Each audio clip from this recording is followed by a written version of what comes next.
So here we have the Nissan Qashqai on a 67 plate. I'm going to start off firstly by showing you around the outside of the car.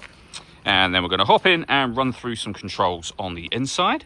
From the outside, you can see it's a 5-door car with alloy wheels and tinted windows.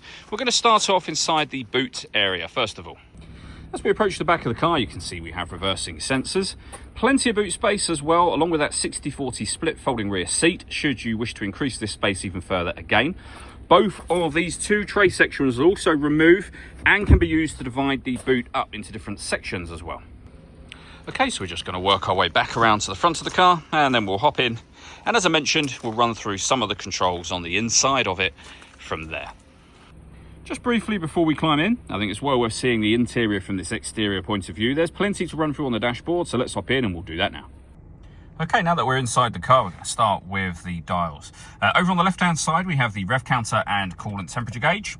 Over on the right-hand side, the speedometer and fuel gauge. In the centre, you can see the total miles for this car. There are 57,733. Above that, we have a digital readout for the speedometer. You can change this information using buttons on the steering wheel for various different menus. We back out to the steering wheel next. The buttons I was just using are here. We have our stereo controls surrounding that. Over on the right-hand side, cruise control, speed limiter, and phone controls. In the center is where you'll pair your phone up in order that you can use it. Just follow the instructions on screen from there. We, of course, have the radio, DAB, FM, and AM. We have a CD player, Bluetooth audio, and auxiliary input as well. So loads of ways to listen to your music. We've also got satellite navigation just here.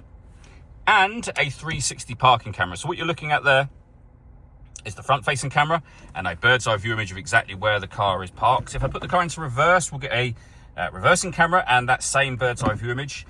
And if you wish to, you can also get a front passenger side wheel view as well. Below that is then the dual zone climate control. You can adjust the driver and passenger temperature. You can increase and decrease the fan speed. You can determine what direction you'd like the air to be distributed in. When you're happy with those settings, that's your air conditioning on. Same button will turn it off again. Or just hit auto. The car will now take full control of the fan speed and direction of the air to maintain the temperatures you've asked for. Any manual adjustment will take that off straight away and allow you to put it back on your own settings here. We have a 12-volt charging socket, some storage, electronic handbrake with an auto hold function, and then your 6-speed manual gearbox. All that leaves me to say is thank you for taking the time to watch this video. If you'd like to come and see the car for yourself and have a test drive, please feel free to give us a call here at Surrey Specialist Cars. We'd love to hear from you soon.